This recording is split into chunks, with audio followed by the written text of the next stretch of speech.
touchdown for Atlanta. The Falcons improved to 4-1 overall and 3-0 on the road after beating the defending champs in Denver Sunday. Matty Ice and company have now beaten both Super Bowl teams from a year ago, and they are sitting on top of the NFC South. Merrill Hodge in the house. How you doing, my friend? You, Molly. I'm always good to see you. Always good to have you. We're going to start off with pleasantries, right? Of course we are. But then we never know. And then let's get right to it. Speaking of that, to be berated. Yeah, why not? Merrill, are the Falcons for real? I don't think there's any doubt they're for real. And then not to doubt the Falcons last year that we saw go 5-0 and then fall apart. Yep. We'll just start with their offense, then we can get to their defense. They probably have one of the most exciting offenses in football. The Steelers would play a role in there. But they do one thing more and better than anybody in football. They have a lot of misdirection, a lot of flow action. And something they have used up to the Denver game, but they really exposed Denver with it, was the use of their running backs. And if you heard Matt Ryan talk in his press conference, he said something that would probably go by your ears. You probably wouldn't think that much about it, but it's so true and it's so valid. He said our running backs run routes like wide receivers.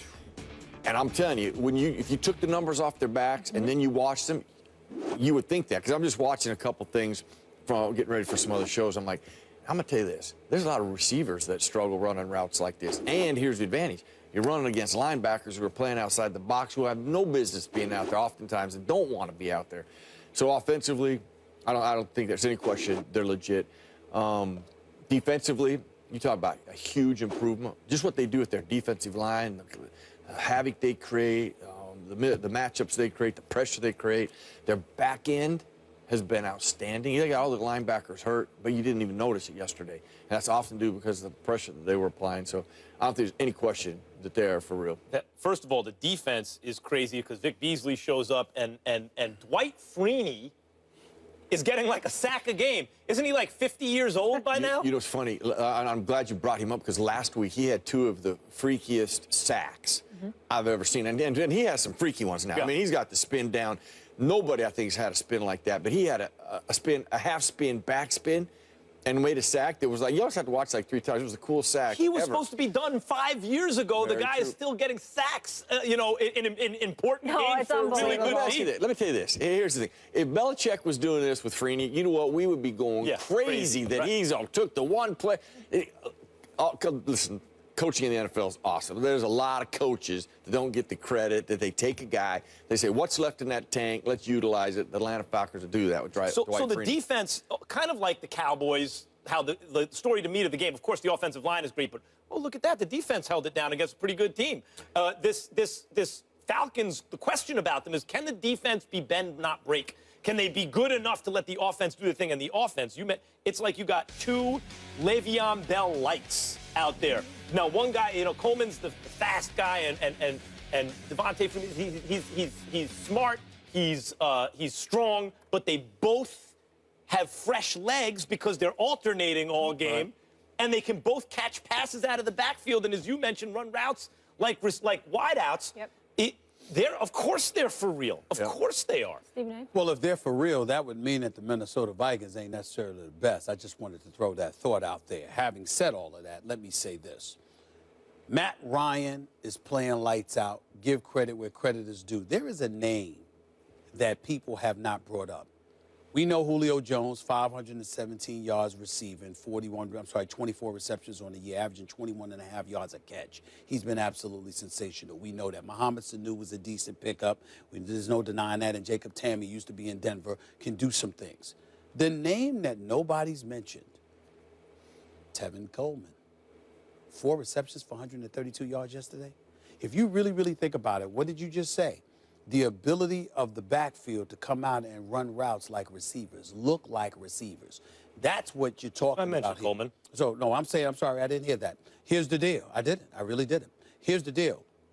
When I think about Atlanta, I think about the AFC South. And the only reason why I'm willing to hold off on them is because I know that Carolina hasn't been what we expected them to be. Unless someone is willing to concede definitively that Josh Norman's absence has completely shredded their back, the back of their defense, their secondary. And because of that, Carolina's defense will never recover. As long as they got a shot, I'm going to hold off on putting Atlanta up there and saying the division is theirs to lose, because I still want to see Carolina and whether or not they're going to wake up. I'm gonna throw one more name, actually, that is really critical, maybe the biggest steal in free agent, Alex Mack, the center for the Atlanta Falcons. I mean, that has solidified their offensive line. Now, you know, to your point, where is Carolina? I mean, we're going to see a little bit of them today. Without Cam Newton, listen, a third of their offense is gone. Yes. I mean, you can't even do it. Yeah, but Kelvin Benjamin, my Lord, he's their #1 option. They went to the Super Bowl without him. Where's he been, Merrill? Well, and actually, it's not even him. I mean, they cannot run the football with any consistency anymore. But they used to control the game, dominate And the why game. is that? Well, you got Jonathan Stewart's hasn't been there for weeks. That's killed them. So what they've done, they've asked their quarterback to be their runner. Then they asked him to be the thrower. The only thing they haven't asked him to do is play in the secondary. I just think there's too many issues there that they're never going to recover. I mean, they may win tonight, but also, you look at the trajectory of teams. The Falcons are getting better and better from week 1, where it was like, oh, they're no good, to week 2, week 3. Every week you see a little more, little more. They're getting better. They're trending this way. To me, their danger is peaking too early. Like, you don't want to be at your best week 8. You want to be at your best week 17. By the way, y'all, just so y'all know, they still got Seattle coming up this week. That'll be a good test. They got a home game against Green Bay in a couple of weeks. They got a road game at Philadelphia. Arizona might be on the come up. Kansas City, they also got at home. And then Carolina and New Orleans to end the season. So it'll be interesting. Yeah, and over the first 5 weeks, the last 2 seasons, they won 9 of 10, put up 337 points, most in the NFL. So now will they continue past that week 5 mark? Staying with us, Mara. Right here, not going anywhere, kid. Always a good thing. Giants lost to the Packers, but Odell Beckham, Max, he made up with the kicking net. So cute. Is this a sign he learned his lesson? We get into it. Now Manning rolls right. Now Manning throws to the back of the end zone. Fought by Odell Beckham Jr. to get his feet in. Yes, touchdown. Yeah, we hugged it out. You know, last time I hit him, he hit me back. I told him it was a good hit. You know, I said from now on we can be friends. It is what it is, man. You gotta have fun. You gotta have fun. The things we cover. It wasn't all bad news for the Giants last night in the loss to the Packers. Odell Beckham caught his first touchdown pass of the season. He even made up with, as you just heard him, with the kicking net that he infamously had an issue with during a loss to the Redskins. Stephen A., do you think Beckham has now learned the error of his ways? Nope, he hasn't. And I'm going to tell you why he hasn't.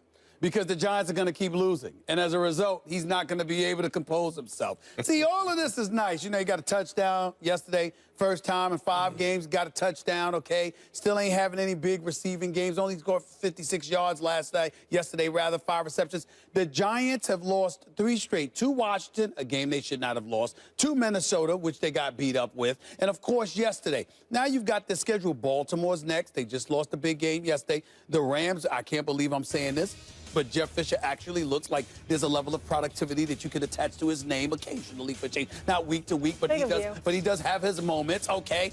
And then you got Philadelphia, Cincinnati, got Pittsburgh coming up on the schedule, Dallas coming up on the schedule, Philadelphia, Washington, Detroit. Standard issue schedule. All I'm saying to you is that, yeah, it's a standard issue schedule, but the Giants aren't living up to their own standards for a plethora of reasons. Now, that doesn't mean that it's going to be Odell Beckham Jr.'s fault. And I don't believe, even though he's got to mature and can't lose his composure, all I'm saying is there's so much that's going on with this team. I don't think that he's going to go the rest of the season without you seeing him implode emotionally, because I want to implode emotionally watching them, and I ain't even playing. Including yesterday, including last night, where the O-line did its typically bad job of protecting Eli, of blocking for the run. Of course, part of that's because your starting running backs who know how to help there aren't there. By the way, Eric Flowers, the first-round pick, who I thought was the most talented offensive lineman in that draft, he's very, very young. And O-line's really a skills position, but he had an altercation with an ESPN reporter in the locker room afterward. You know, the O-line, Eric Flowers, the left tackle, who hasn't played well. The O-line has been terrible, but even when Eli has had some protection, he's thrown the ball inaccurately and frequently missed Odell when he's been open, either in terms of even going his way, targeting him, or throwing him an accurate pass. And yet Odell yesterday, who had every right to be frustrated again, makes a spectacular catch in the end zone for looked like a touchdown, I guess, good enough. You think he's... And he had the presence of mind to make a little fun of himself, to have a little fun with it. Look, people are who they are. He's always going to be emotional. This isn't the last time he'll ever get in trouble. The week before last against Minnesota, there'll be other incidents. But for a guy who was talking about himself in a way that made you think, this guy has no sense of himself. This guy thinks he's more important than he is. He's taking things a little too seriously, and his ego's a little out of control. For a guy in that position, to do what he did yesterday suggests he does have a sense of self, a sense of place, that he can kind of come to grips with what's happening with himself, poke a little fun of himself. I thought it was a very encouraging sign as a Giants fan about Odell. All right, well, the key is, can he keep it there? Which, to your point, I know you want to see Katie keep it there. You know, when you look at his behavior, which has really been the flaw here, is he's used the victim card. You know, it's the official's fault, it's Josh Norman's fault, it's the media's fault. You know, and he threw the media out there, you know, he never once said, quit showing my great catch. Now, he didn't get mad at that. He was fine showing that, but then when the table turned, he didn't like that. So what has to ultimately change is your behavior. You got to accept accountability. Only Josh can do that. Now, this is an example. Excuse me, Odell. This is an example that he did it. Will he have to do it the whole year? I would agree with you. Will he do it the whole year? Well, I don't think anybody really knows that. But if he doesn't do it the whole year and he keeps falling back and becoming the victim and it wasn't me and it's the officials or it's somebody, they're trying to get on me, well, that's going to spiral into the Giants eventually going to have to part their way. 2 years from now, we'll be sitting, well, John, you know, Odell Beckham could have been great. Yeah. Thought it'd be great, but we've traded But the question is, since people can only change on the margins, it's not like you wake up one day, you're a completely different person. You can make marginal changes. You can make incremental changes over time. The question is this a step in the right direction or not? But here's my problem. Break up to make up. Here's my problem with you and what you're leaving out. You're a Giants fan. You're a native New Yorker. If there's one team that you watch religiously, it is the New York Giants. We talked about Odell. We've mentioned very little about Eli Manning. Now, our very own Josina Anderson for ESPN, you know, talked about how there were folks with the New York Giants telling her she does a great job reporting on the NFL for us. Talked about how there are people within that locker room that have a problem with the average production of an Eli Manning. 5 touchdowns, 4 interceptions, a QBR of 58. This is a guy that's Mr. Reliable. And the reason why I'm looking at you, Merrill, is this. This dude is there every weekend.